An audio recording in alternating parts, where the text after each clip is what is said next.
This is day 8 of me learning how to make animated movies. My name is Michael Artizabal. My goal this year is to become awesome at pre-production, production, and post-production using writing, art, and Blender, 3D animation, and modeling software so that I can make the movies I always dreamed of making. Since you're on this video, I imagine you're also a creative person, or you just love creativity and story and animation and blah blah blah, which means you're my kind of person, and I'm really glad you're here.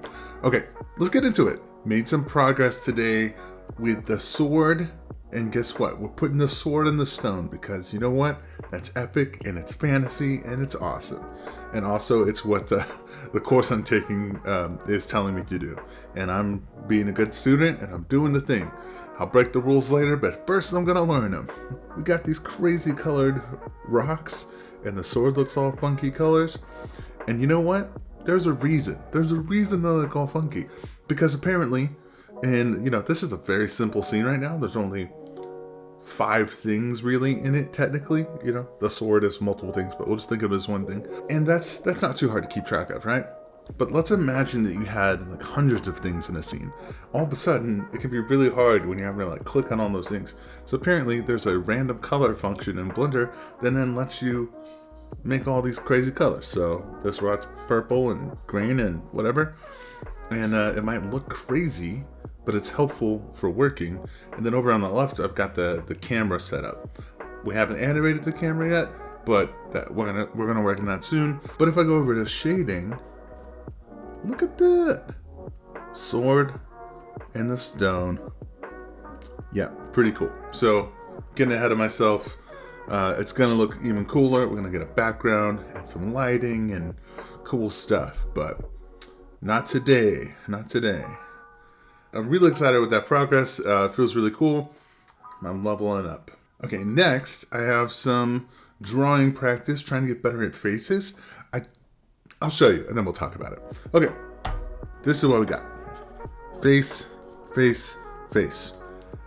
Now, these are not my favorite faces that I've ever done. I feel like actually when I just free flow right now, I like my faces better. They feel more alive and better, but the goal of this session today was not to make amazing faces necessarily, not to make like art faces, but like to just learn. And so the technique I was learning was this idea of doing this triangle and then using that to help you place the features. Now, things I'm not as good at yet is how wide the triangle should be versus how deep to get different effects, you know, to look younger, or different ethnicities that are older, or male versus female. There's so many little things about that. But if I just place a triangle, I do feel like it's helping me line up the eyes better, line up the nose better, line up the mouth better, everything. And so I also made me realize that I need to do some more studies on eyes themselves and like noses and mouths, like all the pieces individually need some work. Because as I was going to draw these eyes, I think they look a little creepy. And so for this one, it was the same deal. And so I just ended up shading them a lot more and going for more of a cartoony effect.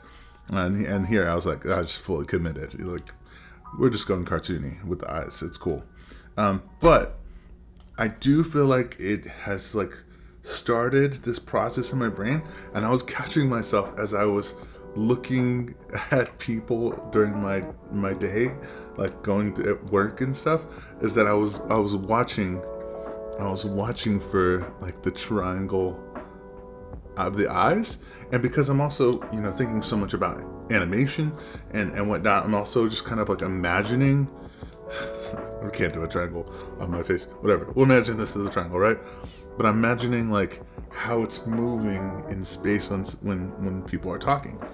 And I really think it's starting to click something in my brain and is giving me a way to think better about animation, about drawing, about studying people on the go.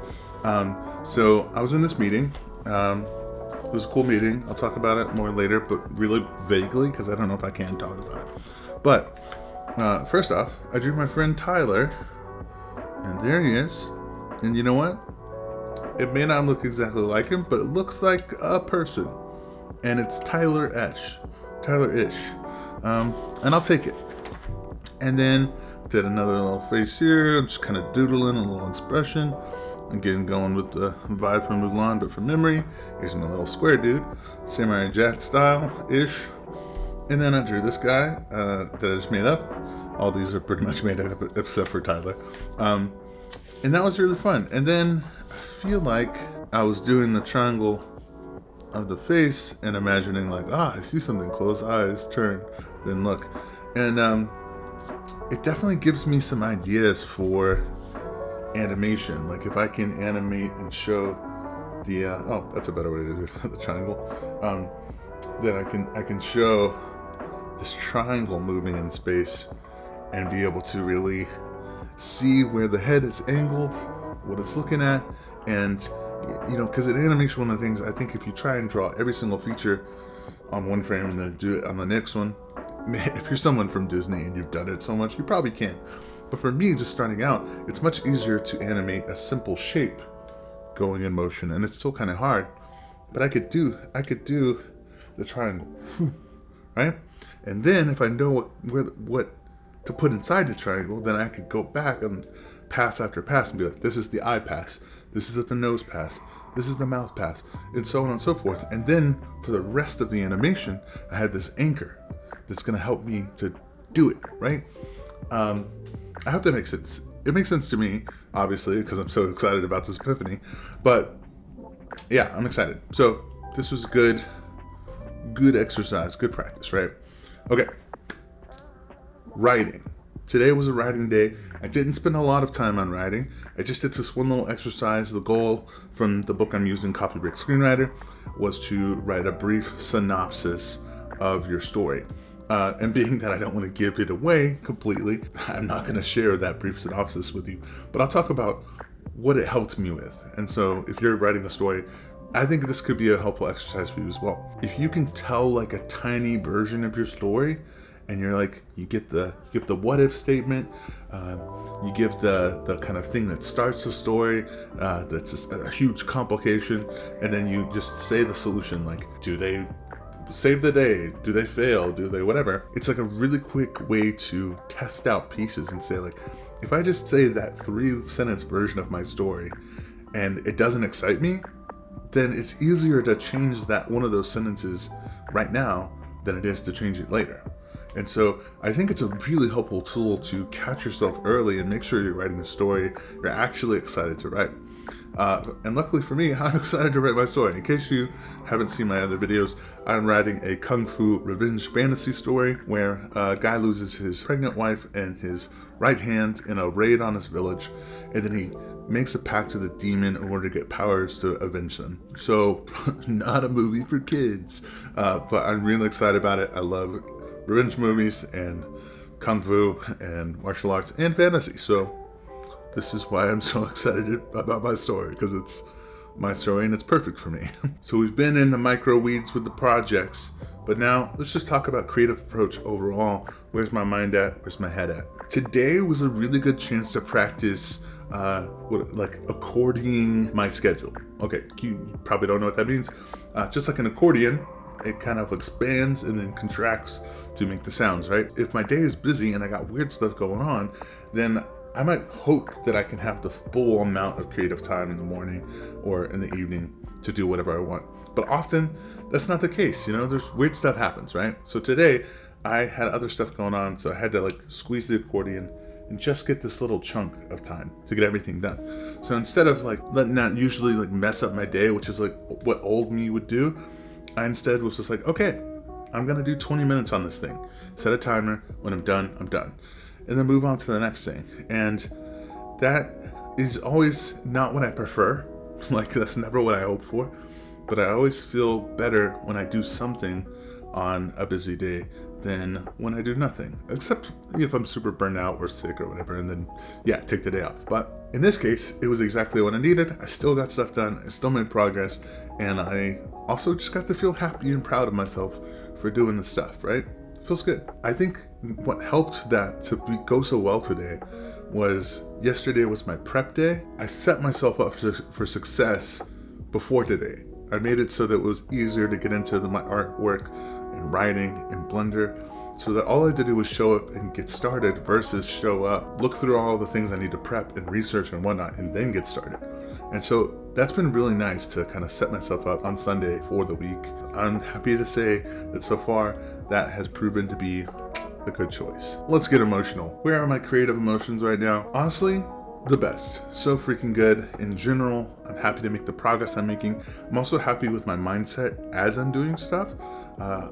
Creative people can sometimes be perfectionists and beat ourselves up, and I'm not really doing that as much. I'm really just enjoying myself, making stuff, getting better, even being bad at stuff. Like, I'm enjoying the mess ups, and it's nice.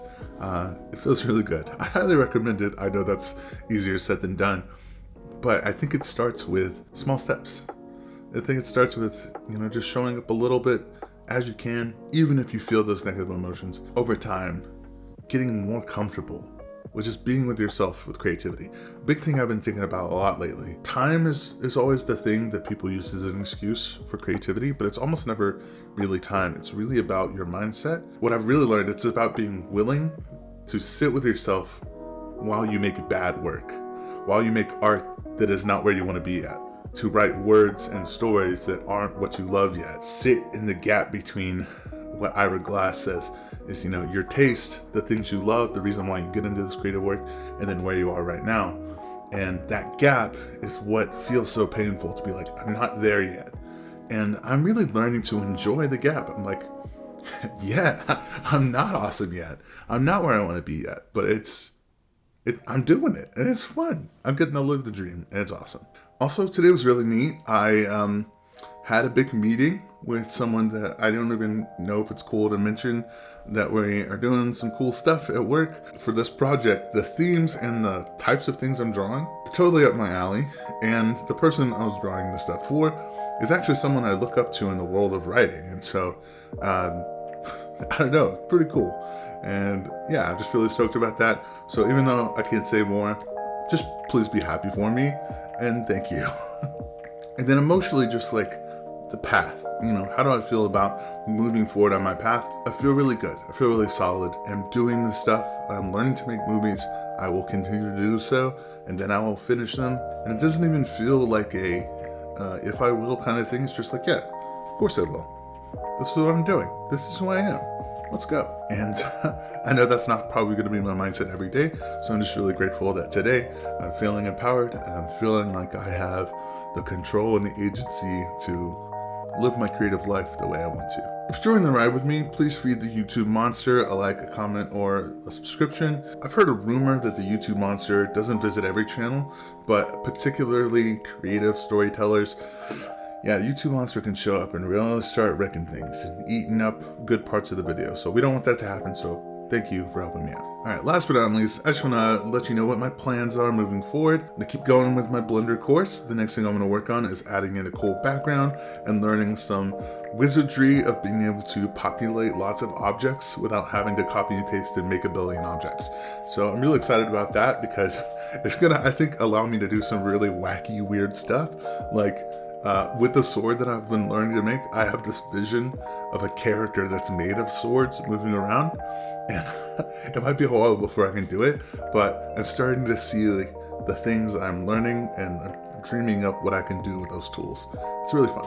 I'm going to keep studying Mulan. Very excited to draw the villain. And then tomorrow I get to keep going with my visual development course and learning how to do, concept art and character design and whatnot, which I can kind of flail my way through, but I'm really excited to learn an actual process from someone that has made awesome things, like the guy who did Mulan, who's teaching the freaking course, which is amazing. And last but not least, if you made it this far, you're the best. You're part of the Final Credits Club. And yeah, if you could sneak in a little Harry Potter reference in your comment, then I'll know. I'll see you. And I appreciate you because you're the best. And I'm really happy you're here. Thank you so much. Best of luck in your creative endeavors, and have a good day. See you in the next one.